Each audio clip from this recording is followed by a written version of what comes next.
Hey you guys, happy spring. I got some beautiful rainbow chards here. I'm gonna transplant a few or maybe just a couple depending on how much room I have in this raised bed that I've newly built. I'm so excited today to be planting with you guys, to give you some tips on how you can strengthen your seedlings or small, starter plants to get them growing very healthfully.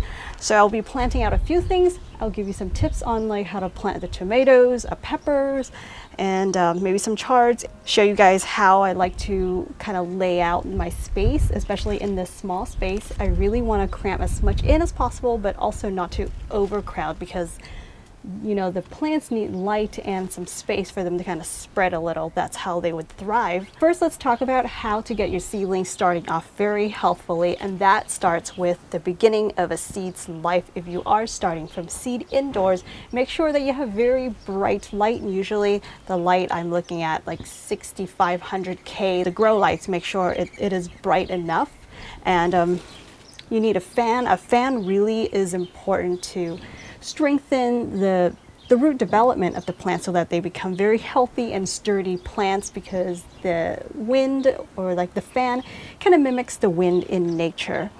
With a bright enough grow light and a fan, you would really mimic nature as close as possible indoor to get your seeds, an earlier start for the season. And I find that being very helpful in helping the plants harden off out in the open, just because of the brightness of the light. If you want to find out the type of lights that I use, I'll link it down below for you. And as far as the fan goes, I like to just use a small little one that you can clip on or tie it on the shelf or wherever that you're growing. Just a very cheap one, or even a used one you might find at a thrift store, a yard sale, or just pick one up on Amazon. A very inexpensive one will do. I've been using this raised bed to harden off my seedlings just because it's a very open space and it has a lot of sun out here. But it is time to actually get the plants in here. So I'm just going to go ahead and remove all these little seedlings in the pots and get started planting. Give you guys some tips on how I like to plant it so they'll have a very good start for the season. When designing your layout of where your plants would go, you can either draw it on paper. It can be very simple as a box with some circles representing where you would lay out these plants. Or what I find being helpful is to look at the actual space. Because this is so limited in what I get to plant in here, I want to make sure that I get the plants that I absolutely want in here to go in first, just so I can just plan around those plants later on. So I'm going to put 4 plants here, 4 large plants, like the cherry tomato that's going to go in here. It's going to be the black strawberry cherry tomato. I haven't tasted this before, but I heard it tastes amazing. So that's going to go in here. The red curry is already planted in there about a week and a half ago. And then next to this, I'm going to utilize this deep bed for growing tuber vegetables. So the purple yam, also known as ube, is going to go in here. And then next to that, it's going to be some peppers.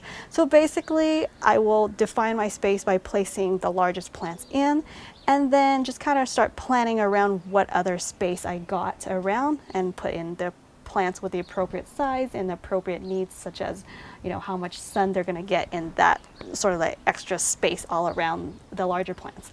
Let's get started and plant out the this one here. This is the black strawberry tomato.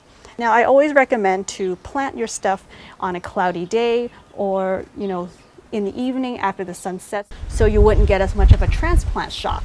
When transplanting, you want to pick a time that's more cloudy or gloomy day, or after the sun, when the sun is about to set. I think that's also the best time, just a little cooler, and you don't get that direct sun to stress the plants out.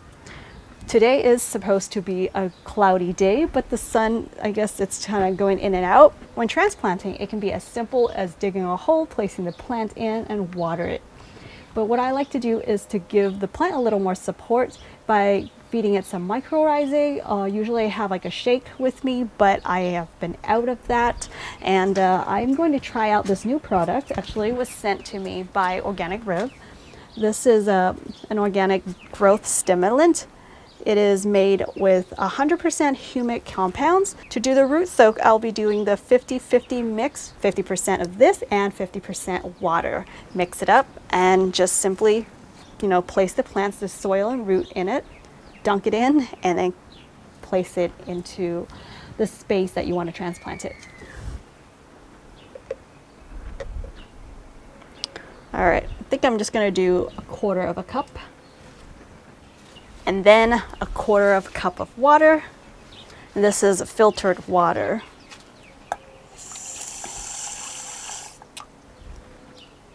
All right, it's time to dunk the plants in. I laid some cocoa coir on top. This is reusing some microgreens that local Sano greens have grown.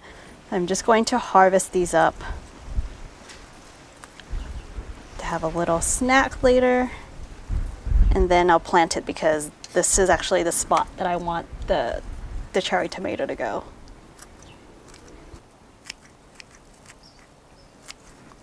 I love this cocoa coir as a mulch. It really helps to retain moisture.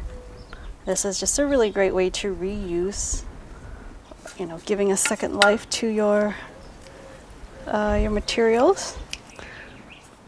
Look at that. You don't need a lot of, ooh, there's a spider. Excuse me, little spider. Look at that. Something to munch on while I garden. This is the black strawberry, black cherry. I'm going to plant it right in here, right in the center. I'm going to push out the cocoa coir because this is actually a mulch that I've placed in.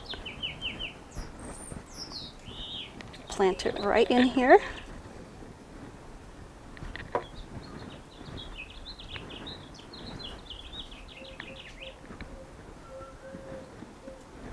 I liked planting tomatoes deep because it would really encourage more root growth. These little hairs all along the, the stem here, that is going to send off more roots if you bury it in the ground. So let's give you a new home. Here is that soak I'm going to try out. Okay, I think I need it to be in a bigger pot actually.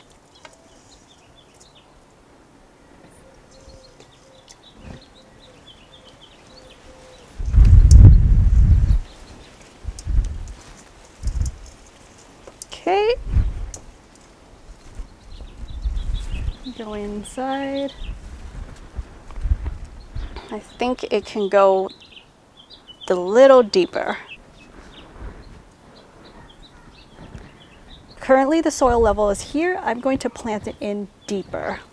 So here it goes.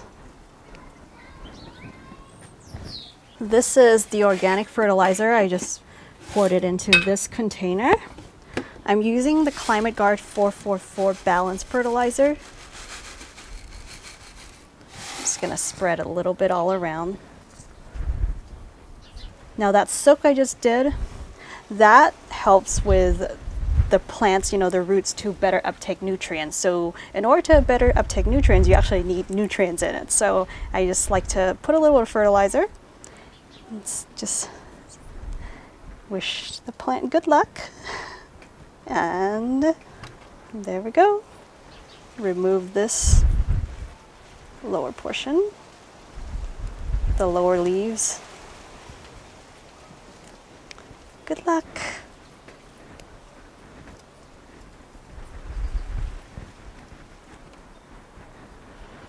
Okay, so that's how you plant tomatoes. Plant it a little deeper to get stronger, healthier plants. Since the plant is still young, I'm going to let it focus its energy on the growth rather than producing flowers and fruits right now. Just going to pinch off the early flower buds. And same goes with the basil.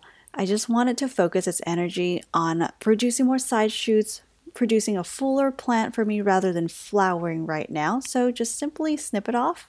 I know it's kind of hard to do, but it's really better for it in the long run.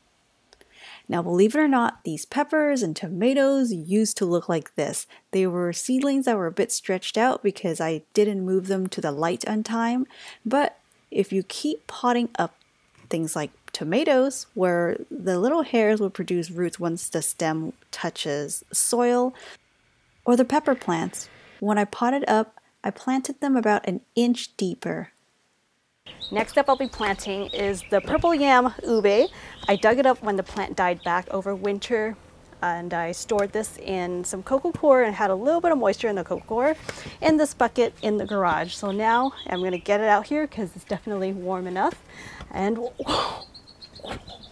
you guys, look at this. This is insane. So the humidity, even, you know, in here has put out this much growth. Look at that, you guys. Isn't it insane? Let's get this thing out. Okay, there's one. It's like a spider.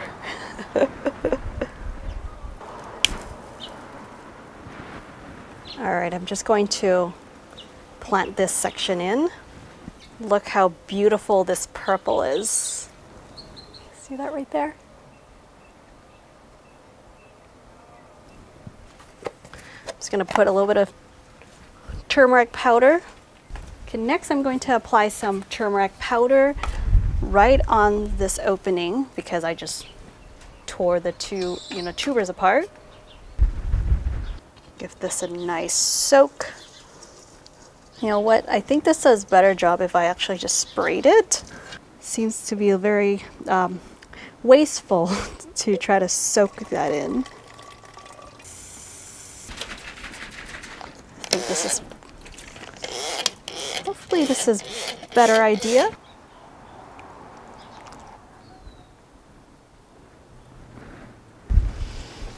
Good luck. Notice that I didn't sprinkle any fertilizer around the yam. That's because I got bare roots in it and I don't want it, just in case, I don't want it to burn the roots. But with the plant, the starters, they already have soil, everything all around protecting the roots. So it's okay to sprinkle some fertilizer in. That's just how I like to do it. Now that I got all three things that I really want in, I'm going to start looking at this space and decide what can go where now. So the room that I have left, I think I can put a pepper. So I'm just going to start laying out the pots. This is a jalapeno, which is an unheated variety of a jalapeno flavor, just not spicy. I think I'm going to put it here. This is a heavenly tuidia. It's going to attract hopefully some butterflies, but it's really just beautiful blue plant. And I think I'm going to put it right over here because it needs a lot of sun. This is how I will be laying it out. Red curry, tall orange sunflower, Swiss chard, heavenly tuidia, jalapeno pepper, a pair of sunflowers to give it symmetry, ube, another chard in the back, and this is a nice deep, almost like black color leaves with the dahlia. It's beautiful candy cane color.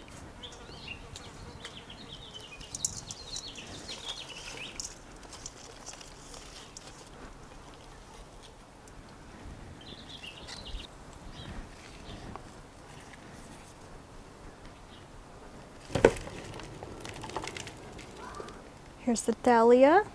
Grows from tubers, and the tubers are actually edible.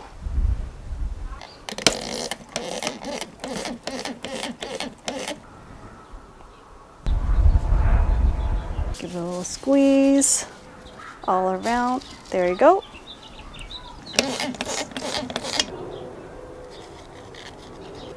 Plant it at this regular soil level. Maybe just an inch deeper than that at the most.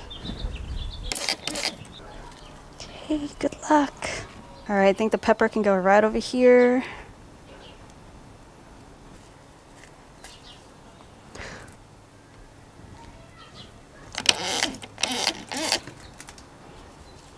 With peppers, you can plant about ½ an inch to an inch deeper than the original soil line.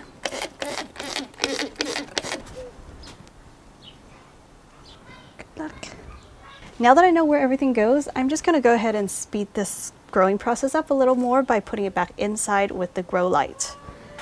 Once it gets bigger, I can actually plant it. All right. I'm just gonna put this pole just to get it started. Right, finally onto the watering. I got some kelp seaweed extract. Going to mix this with some water. Every gallon of water, you're gonna put in 4 ounces of seaweed extract. Since tomatoes and peppers really enjoy the heat, our weather here hasn't warmed up too much yet, so to speed up the growth, I'm gonna put a dome on top. You can use a bucket or some sort of translucent color thing to cover it and to create a little more humidity and heat for, providing aid for the growth. Here I'm using this plastic dome. Just be sure that if you are going to place something over it, the sun is going to bake it if you don't have some sort of, holes. So make sure you poke holes around whatever containers you choose to use. And I want to go in with the peg, kind of like diagonal instead of straight down. That would secure it a little more. This bed is finally complete and I cannot wait to see it grow and give you guys the updates. Let me know in the comments down below what you guys are growing this year. And if you're looking for plants and seeds for your garden, be sure to go check out my website. I will put that link down below this video. Subscribe to this channel if you enjoyed this one and hit the bell notification for updates. Thank you guys. I'll see you right back here in the next video. Happy gardening.